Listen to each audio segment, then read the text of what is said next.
அனைவருக்கும் வணக்கம்.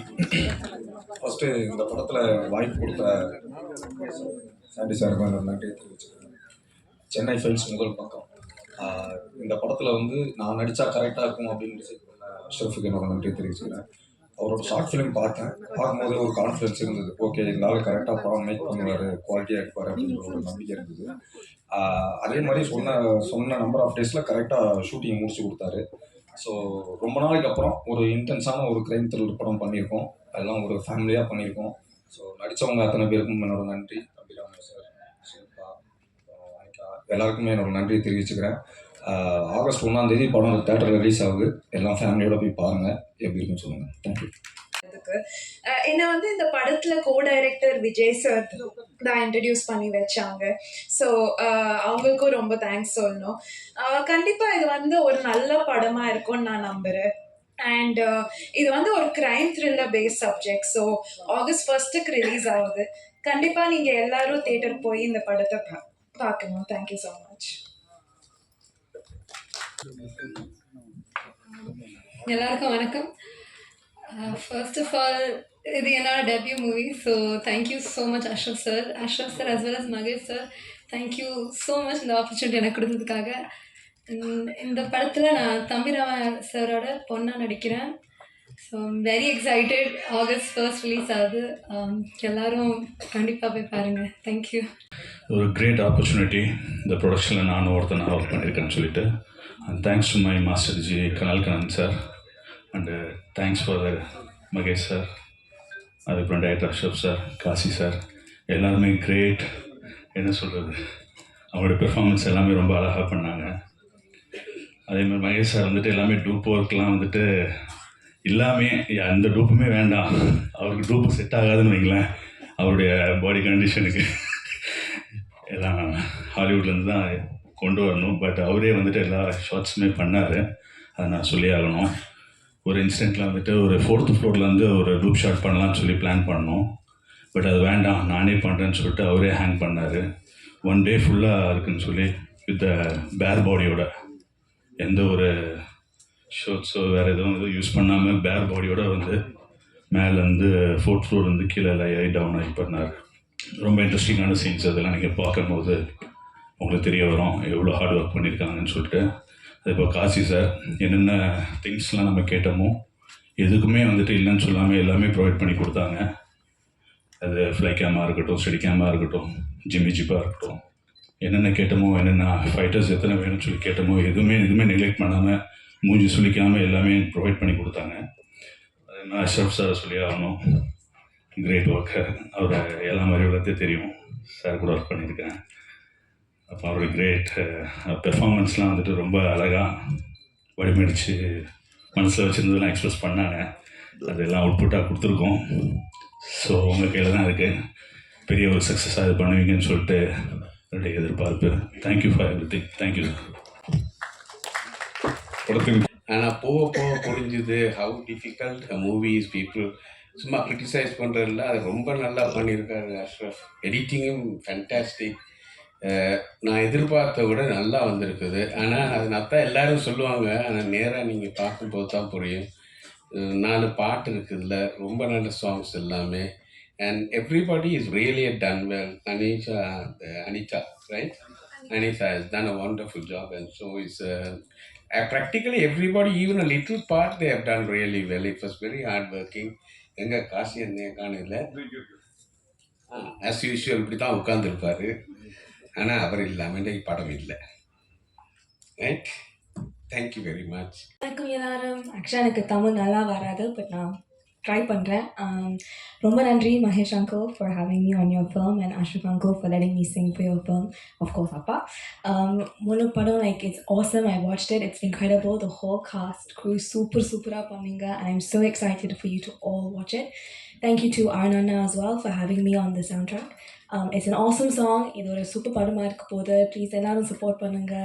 And I loved singing the song. It's a beautiful love melody song that I sang with Arnanna. So yeah, I'll sing a couple of lines. Yemmallai malaye puduvellai malaye nishalam idame na varuvene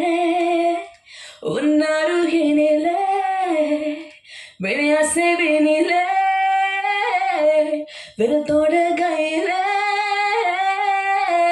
நான் படுவேனே. Okay, கொஞ்சமா, but I hope you enjoy it. ரொம்ப நன்றி எல்லாரும். Thank you so much. Thank you. Hello, எல்லாருக்கும் வணக்கம். So every time நான் இங்கே வந்து நிற்கும்போது every time I get scared. So today நான் அதே யோசிச்சுட்டு இருந்தேன் எதுக்குன்னு. So I think it's first of all I want to say thank you to all of you, to the media, press எல்லாருக்குமே. And secondly I want to thank the industry, எனக்கு வாய்ப்பு கொடுத்ததுக்கு இந்த மண்ணுக்கு ரொம்ப ரொம்ப நன்றி. I have to say that because initially when I came to the industry Tamil தெரியாது, ஆக்டிங் வராது, அண்ட் வேற ஒரு நாட்டிலேருந்து வந்திருக்கேன். பட் எதுவுமே கண்டுக்காமல் இங்கே மட்டும்தான் அதை சப்போர்ட் பண்ணுறாங்க. அண்ட் ஹவு டு ஐ சே, டேலண்ட்டை வந்துட்டு என்ஹான்ஸ் பண்ணுறாங்க. So I am very grateful. எனக்கு இங்கே காளி அண்ட் இஸ்பேர் ராஜா எதிராணி, சிங்கப்பெண்ணை அந்த மாதிரி ஒரு படத்து எனக்கு கிடைச்சிருக்கு. அந்த மாதிரி இந்த படம் கூட. So definitely you will love my character. And நிறைய ஃபிலிம்ஸ் பண்ணும்போது வேறு வேறு கேரக்டர்ஸ் பண்ணணுன்னு எனக்கு ரொம்ப ஆசை. ஸோ அந்த மாதிரி இந்த படத்தில் கூட நான் ஒரு ஜேர்னலிஸ்டாக ப்ளே பண்ணியிருக்கேன். So firstly thank you Ashraf for believing in me. And படம் ரொம்ப நல்லா வந்திருக்கு. And I want to welcome Mahesh to the industry, to a beautiful industry. So as an actor and a producer. So August 1st இந்த thriller movie release ஆகிட்டுருக்கு. எல்லோரும் பாருங்கள், enjoy பண்ணுங்கள் and support பண்ணுங்கள். Thank you so much. 9 வயசில் ஆசைப்பட்டேன் நடிகனாக ஆகணும்னு. டீச்சர் கேட்டாங்க, யார் எல்லாரும் என்னவா ஆக போகிறீங்கன்னு. நான் நடிகனாக ஆகணும்னு சொன்னேன். டீச்சர் பக்கத்தில் வந்து உட்காந்துக்கிட்டாங்க. அந்த மாதிரிலாம் ஆசைப்படாதப்பா, நடக்காது, படி, என்ஜினியர் ஆயிரு அப்படின்னாங்க. சரி டீச்சர், அந்த ஆசை இனியோட விட்டுறேன்னு விட்டுட்டேன். ஓகே, நான் வந்து பெரிய கமலாசனோட ஃபேன். வயசு 11 இருக்கும்போது அபூர்வ சகோதரர்கள் வெளியானுச்சு. அப்போ வந்து எல்லாம் அந்த கேசட்டில் தானே படம் வரும். அப்போ என்ன ஆகும்னா, பக்கத்து வீட்டில் கேசட் வரும், அடுத்த நாள் திருப்பி கொடுத்துடணும். அவங்க படத்தை பார்த்துட்டு கொடுப்பாங்க, நீங்கள் பார்த்துருங்கன்னு. பரீட்சை டைம் ப்ரொஜெக்ட் இருந்துச்சு. ஃப்ரெண்டு வீட்டில் ப்ரொஜெக்ட் செஞ்சுக்கிட்டு இருந்தேன். அம்மா அடிக்கிறாங்க, அங்கே ஃபோன் அடிக்கிறாங்க. அபூர்வ சகோதரர்கள் கேசட் வந்துருச்சு, படம் பார்க்க போறியான்ட்டு. நான் உடனே வரேன்னு. ஆனால் ப்ரொஜெக்ட் செஞ்சுட்டு உட்காந்துருக்கேன். ஃப்ரெண்ட்ஸை சொன்னேன், நானே முடிச்சிட்றேன், நான் வீட்டுக்கு போகணும், ஒரு அர்ஜென்ட் மேட்டர் இருக்குது அப்படின்ட்டு போய் சொல்லிவிட்டு, அந்த அவ்வளோ பெரிய ஒரு ப்ரொஜெக்ட் காற்றுல பறந்துடும். அதில் ஜாமான்லாம் ஒட்டி வச்சுருக்கோம். அதை வந்து அனுமான் மலை தூக்கிட்டு போன மாதிரி இப்படி தூக்கிக்கிட்டு வீட்டுக்கு ஓடுறேன் கமலாசன் படம் பார்க்குறதுக்கு. 11 வயசில் போய் அபூர்வ சகோதரர்கள் படத்தை பார்த்தேன். ஸோ டீச்சர் வேணான்னு சொன்னால் கூட எங்கேயோ அந்த ஆசை ஒட்டிக்கிச்சு. அங்கேருந்து கட் பண்ணால் படம் பார்க்குறது. அப்புறம் கல்யாணம் ஆகிடுச்சு, பிள்ளைங்க இருக்குது, 2 பிள்ளைங்க இருக்குது. இப்படியே போயிட்டு கோவிட் வந்துச்சு. கோவிட் வரும்போது எல்லோரும் நெட்ஃப்ளிக்ஸ், ப்ரைம், அமேசான் எல்லாம் பார்க்க ஆரம்பித்தோம். பார்த்துட்டே இருக்கும் போது எல்லோரும் எல்லா படமும் பார்க்க ஆரம்பிச்சிட்டாங்க. என்ன சிங்கப்பூரில் வந்து என்ன ஒரு ஸ்பெஷல்னா, அந்த டாப் 10 படம் போடுவாங்க. ஸோ சீனர்கள் பார்ப்பாங்க, மலைக்காரங்க பார்ப்பாங்க. ஆனால் தமிழ் படம் மட்டும் எப்பவுமே டாப் 1, டாப் 2ல் இருக்கும். எல்லாருமே தமிழ் படம் பார்க்க ஆசை. என்ன கொரியன்ஸ் படம் பார்ப்பாங்க, தமிழ் படம் ரொம்ப பார்ப்பாங்க. ஜப்பனீஸ் ரொம்ப தமிழ் படம் பார்ப்பாங்க. ஸோ எனக்கு தெரிஞ்சு போச்சு, மார்க்கெட் திறந்து போச்சுன்னு. அப்புறம் பார்த்தேன், சிங்கப்பூரில் வந்து நான் தான் வந்து சிங்கப்பூரில் 46 வயசில் வந்து oldest physique body building champion. 39 வயசில் ஆரம்பித்தேன். ஸோ ஒரு 46 வயசு வரைக்கும் ட்ரைனிங் பண்ணி நேஷ்னல் டைட்டில் தூக்குனேன். அப்புறம் யோசிச்சுட்டு இருந்தேன், அடுத்தது இந்த உடம்பை எங்கே போய் என்ன ஸ்டேஜில் வைக்கலான்ட்டுன்னு. சரி, எனக்கு வில்லன்னா ரொம்ப ஆசை. ஏன்னா ஒரு படத்துக்கு வந்து வில்லன் தான் வந்து எனக்கு டச் பாயிண்ட். வந்து ஒரு ஒரு முதுகு இரும்பு போல். ஏன்னா நான் வந்து பேட்மேன் படம் ரொம்ப ஆசை. பேட்மேன் படம் ரொம்ப ஆசை. ஏன்னா வில்லன்களுக்காக ஜோக்கர், ரிட்லர், பெங்குவின், வில்லன் தான் ஒரு படத்துக்கு வந்து கொண்டு போக முடியும். இன்னைக்கு வரைக்கும் நான் கில்லி வந்து திருப்பி பார்ப்பேன். எனக்கு விஜய் சார் ரொம்ப பிடிக்கும். ஆனால் அந்த படத்தை திருப்பி பார்க்குறது பிரகாஷ் சார் இருக்காங்க. எனக்கு வந்து துப்பாக்கி படம் ரொம்ப பிடிக்கும். ஏன்னா அந்த ஹிந்தி வில்லனுக்காக. ரைட், இப்போ தனி ஒருவன் படம் திருப்பி பார்க்குறது வந்து அரவிந்த் சாமி சாருக்காக தான். ஸோ எனக்கு வந்து வில்லன் ஸ்ட்ராங்காக இருந்தால் படம் நிற்கும்னு எனக்கு தெரியும். ஸோ அதனால் நான் வந்து ரொம்ப கிளியர், வில்லனுக்காக தான் நான் உள்ளே வரேன். அப்படின்னு நான் வந்து, ஆனால் எனக்கு இங்கே வர்றதுக்கு வழி தெரியாது. இந்த இண்டஸ்ட்ரிக்குள்ளே வந்து அவர் சுலபம் கிடையாது இல்லையா. 2 வருஷம் ஹோம்ஒர்க் செய்ய ஆரம்பித்தேன். எத்தனை டிபார்ட்மெண்ட் இருக்குது. ஏன்னா அந்த டைமில் வந்து கோவிட் டைமில் எல்லா ஆக்ட்ரஸும் இன்டர்வியூ கொடுக்க ஆரம்பிச்சிட்டாங்க ஜூமில். எல்லாமே யூடியூப்பில் பார்த்தா இன்டர்வியூவாகவே கொடுத்துட்டு இருந்தாங்க. எல்லாத்தையும் கேட்டு நோட்ஸ் எடுக்க ஆரம்பித்தேன் 2 வருஷம். இது இண்டஸ்ட்ரி எப்படி ஃபங்க்ஷன் பண்ணுது, எத்தனை டிபார்ட்மெண்ட் இருக்குது, யார் யாருக்கு என்னென்ன வேலைன்னு ஃபுல்லாக நோட்ஸ் எடுத்துகிட்டு 1 வருஷம் தேடினேன். அப்போ தான் அஷ்ரஃப் சார் வந்தார். ஓகே, அதுக்கு நடுவில் நிறைய பேர் ஏமாத்துறதுக்கு வந்தாங்க. சார் படம் நம்ம 1 கோடியில் எடுத்துடலாம் சார், 1.5 கோடியில் எடுத்துடலாம் சார், நீங்கள் 1 கோடி போடுங்க, உங்களுக்கு 50% ஷேர் சார், படம் ஹிட் ஆயிரும் சார். எல்லாரும் வருஷம் கட்டிட்டு வந்தாங்க ஏமாத்துறதுக்கு. அவங்க எல்லாரையும் தேடி பொறுக்கி போட்டு கடைசியில் அஷ்ரஃப் கிட்ட வந்து சொன்னேன்.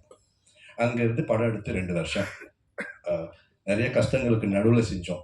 ஏன்னா எனக்கு வந்து சிங்கப்பூரில் வந்து பிஸ்னஸ் இருக்குது, 2 பிள்ளைங்க இருக்காங்க, சேல்ஸ் இருக்குது, ஒரு ஃபுட்பால் அகாடமி நடத்துகிறேன், கோச்சிங் கம்பெனி நடத்துகிறேன், நான் வந்து ஒரு ஆத்தர், நான் வந்து ஒரு இன்டர்நேஷ்னல் ஸ்பீக்கர், வெளியூருக்கெலாம் போய் பேசிட்டு வருவேன். இந்த கேப்புக்கு நடுவில் அந்த பேஷனை செஞ்சு எனக்கு வந்து ரொம்ப சிம்பிள். படம் வந்து ஒரு நார்மல் படம் எடுத்தாலே வந்து 5 கோடி ஆகும் சார், 6 கோடி ஆகும் சார் சொல்லுவாங்க. நான் சொன்னேன் அதெல்லாம் இல்லை, நல்லா கரெக்டாக பிளான் பண்ணால் வந்து அதை பாதியில் கூட இப்போ நல்ல படம் எடுக்கலாம். எனக்கு நல்ல படம் கொடுக்கணும். ஏன்னா நம்மளாம் அவ்வளோ கஷ்டப்பட்டு தானே வீட்டுக்கு போனால் நமக்கு வந்து என்டர்டெயின்மெண்ட்டே படம் தான். ஸோ எனக்கு வந்து நல்ல படம் கொடுக்கணும். நான் ப்ரொடக்ஷன் கம்பெனி ஆரம்பிச்சது எங்களோட தாத்தாவோட பேரில். எனக்கு வந்து நல்ல படம் கொடுக்கணும். இந்த படத்தில் கூட நான் ரொம்ப கிளியர், என் ப்ரொடக்ஷன் கம்பெனியில் 2 விஷயம் ஒன்று நடக்கணும். ஆபாச காட்சிகள் இருக்கக்கூடாது, லேடிஸ்க்கு ரெஸ்பெக்ட் கொடுத்து தான் எடுக்கணும். தேவைப்படாமல் வந்து ஒரு லேடியை வந்து ஆபாசமாக காட்டுறது எனக்கு பிடிக்காது. ஃபேமிலியாக படத்துக்கு வரணும். ஒரு பிள்ளையோட கண்ணை மூடிட்டு படத்தை பார்க்க சொல்லக்கூடாது. சில படத்துக்குலாம் போனால் பிள்ளையோட கண்ணை மூடிட்டு வரணும். நான் சொன்னேன் அந்த மாதிரி இருக்கக்கூடாது, என்டர்டெயின்மெண்ட்டாக இருக்கணும். அது வந்து ஒரு தியேட்ரிக்கல் எக்ஸ்பீரியன்ஸாக இருக்கணும். ஸோ நான் அஷ்ரஃப் கூட உட்காரும்போது கதை கேட்கும்போது நேராக சொன்னேன், எனக்கு கதை நல்லா இருக்குது, இதோட டீசர் என்ன, ட்ரெய்லர் என்ன. நான் அப்படி தான் வந்து படத்தை கேட்பேன். டீசர் என்ன, ட்ரெய்லர் என்ன, அதோட கட் எனக்கு தெரியணும். அதுக்கப்புறம் ஷார்ட் ஃபிலிம் எடுப்போம். உங்களுக்கு அந்த 20 நிமிஷம் எப்படி எடுக்கிறீங்க நான் பார்த்துறேன். அப்புறம் 2 மணி நேரத்துக்கான ஆப்பர்ச்சுனிட்டி நான் கொடுத்துட்றேன்.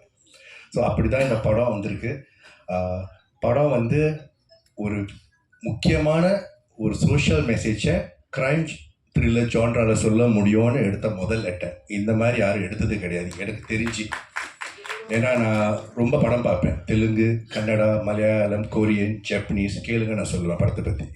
ஸோ நிறைய ஹோம்ஒர்க் பண்ணிட்டு வருவேன். ஸோ அதனால் எனக்கு நல்லா தெரியும் என்னென்ன எங்கெங்கே போனால் எந்தெந்த ஊரில் என்னென்ன படம் ஓடுன்னு எனக்கு தெரியும். ஸோ இந்த படம் வந்து சம்திங் டிஃப்ரெண்ட். எனக்கு வந்து யோசிக்கும் போது ஒரு இன்டர்நேஷ்னல் மார்க்கெட்டுக்கு என்ன கொடுக்கணும், அதை வந்து எப்படி எக்ஸிக்யூட் பண்ணணும், என்ன மாதிரி டீம் இருக்கணும், அந்த மாதிரி. இந்த படம் நீங்கள் பார்க்க போகிறது கூட நான் சிங்கப்பூர்லேருந்து ஒரு டீமை கூப்பிட்டு வந்து இந்த படத்தை பார்த்து என்ன கமெண்ட்ஸ் இருக்கோ அதை திருப்பி ரீஎடிட் பண்ணி பர்ஃபெக்ட் வெர்ஷனாக தான் நான் வெளியே கொண்டு வரேன். அது வரைக்கும் நான் விடவே இல்லை. இந்த படத்தை நாங்கள் 2023 ஜூனில் முடித்தோம். ஃபைனல் காப்பி 2023 டிசம்பரில் இருந்துச்சு. ஆனால் நான் 1 வருஷம் எடிட் பண்ணியிருக்கேன் படத்தை. எனக்கு அந்த பர்ஃபெக்ட் வர வரைக்கும் நான் எடிட் பண்ணிக்கிட்டே உட்காந்துருந்தேன். ஏன்னா எனக்கு வந்து அது என்னோடய ப்ரொடக்ஷன் சொல்கிறத விட எனக்கு நல்ல படம் கொடுக்கணும். ஸோ அந்த படத்துக்கு வந்து நான் முதல்ல ரொம்ப தேங்க்ஸ் சொல்ல போகிறது வந்து என்னோடய பார்ட்னர் ஷெண்டி சாருக்கு. நான் வந்து யாருமே தெரியாமல் சென்னைக்கு வந்தேன், எனக்கு யாருமே தெரியாது. பூர்வீகம் அம்மா வந்து திருச்சி, ஆனால் அம்மா வந்து 18 வயசில் சிங்கப்பூருக்கு வந்துட்டாங்க. இங்கே ஃபேமிலி இருக்குது, ஆனால் நான் இண்டஸ்ட்ரியில் யாரையும் தெரியாது. ஆனால் எனக்கு வந்து யாரையும் தெரியாமல் வந்தேன். ஆனால் எனக்கு ஒரு அண்ணன் கிடைச்சார், ஷெண்டி சார். அவர் இல்லைன்னா அந்த படம் இல்லை, ரைட். அப்புறம் வந்து தனியாக உட்காந்துருக்காங்க பிரியா அக்கா, எந்த ஸ்டேஜ்லையும் பார்க்க முடியாது, ஷெண்டி சாரோட ஒய்ஃப். அவங்க தான் கட் அண்ட் ரைட். எனக்கு இப்படி எனக்கு அக்கா இல்லாத குறைய தீர்த்து வச்சுட்டாங்க. இப்படி பண்ணி இவ்வளோ செலவு பண்ணாதான் இப்படி தான் கரெக்டாக போகணும் அப்படின்னு கூட நின்று கடைசி வரைக்கும். நான் சிங்கப்பூரில் இருந்தாலும் ஷெண்டி சார் தான் இங்கே வந்து எல்லாத்தையும் எனக்கு எக்ஸிக்யூட் பண்ணி கொடுத்தாரு. அதுக்கப்புறம் காசி சார் தனியாக உட்காந்துருக்காரு, ரைட். நான் படம் எடுக்க போகிறேன்னு சொன்னோடனே இதுதான் பட்ஜெட்னு சொன்னோடனே கரெக்டாக உட்காந்து செஞ்சு கொடுத்தவர் அவர் தான். அதுக்கப்புறம் மீடியம் மைண்ட்ஸ் செந்தில் சார். இன்றைக்கி வந்து இந்த படம் வந்து எனக்கு இந்த சின்ன படம் பெரிய படம் டிஃப்ரென்ஸ் பார்க்க தெரியாது. நல்ல படம் இல்லை, இவ்வளோதான் எனக்கு தெரியும். இந்த படத்தை வந்து ஒரு போஸ்டராக இருக்கட்டும், கமிங் சூன் போஸ்டர்லேருந்து இப்போ வரைக்கும் டீசர்லேருந்து எல்லாத்தையும் எக்ஸிக்யூட் பண்ணுறது, ரைட். சிங்கப்பூர் மலேசியா வரைக்கும் இந்த நியூஸ், இந்த படம் இப்படி வருதுன்னு